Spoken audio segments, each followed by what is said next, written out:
মধ্যপ্রাচ্যের সব সমুদ্র পথ বন্ধে ইরানের হুমকির জেরে আবারও আলোচনায় বাব এল মান্দেব প্রণালী।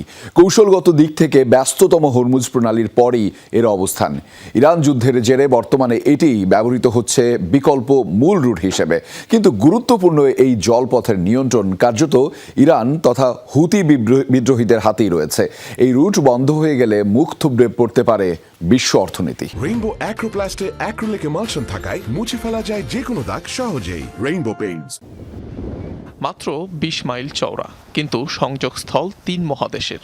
এই জলপথ হয়েই সুয়েজ খাল ও লোহিত সাগর মিলেছে এডেন উপসাগর ও ভারত মহাসাগরে। সঙ্গত কারণেই বিশ্বের অন্যতম জটিল চোখ পয়েন্ট বাব এল মান্দেব প্রণালী।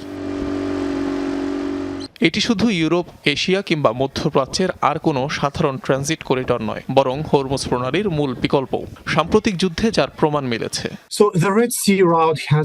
এবছরের শুরুর দিকে যখন হরমুজ প্রণালীতে সমস্যা দেখা দিয়েছিল, তখন উৎপাদক ও ব্যবসায়ীরা জ্বালানি পরিবহনে এই পথ বেছে নেয়। বাব এল মান্দেবে প্রবাহিত দৈনিক তেলের পরিমাণ প্রায় ৭.৫ মিলিয়ন ব্যারেল পর্যন্ত পৌঁছায়, যার অর্থ এটি ইতিমধ্যে বিকল্প পথ হিসেবে কাজ করছে।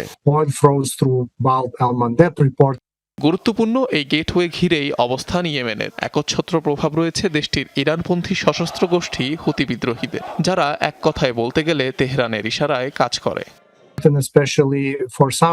ভৌগোলিক দিক থেকে বাব এল মান্দেব প্রণালীর উপর ইরানের সরাসরি নিয়ন্ত্রণ নেই, তবে সেখানে কোনো ধরনের হস্তক্ষেপ করতে হলে তেহরানকে মূলত হুতিদের উপরই নির্ভর করতে হবে, যারা লোহিত সাগর উপকূলের বড় একটি অংশের নিয়ন্ত্রণ ধরে রেখেছে। হুতিরা ইতিমধ্যেই প্রমাণ করেছে যে জাহাজ বিধ্বংসী ক্ষেপণাস্ত্র, ড্রোন ও অন্যান্য অস্ত্র ব্যবহারে তারা বাণিজ্যিক নৌ চলাচলকে কতটা ঝুঁকিপূর্ণ করে তুলতে সক্ষম।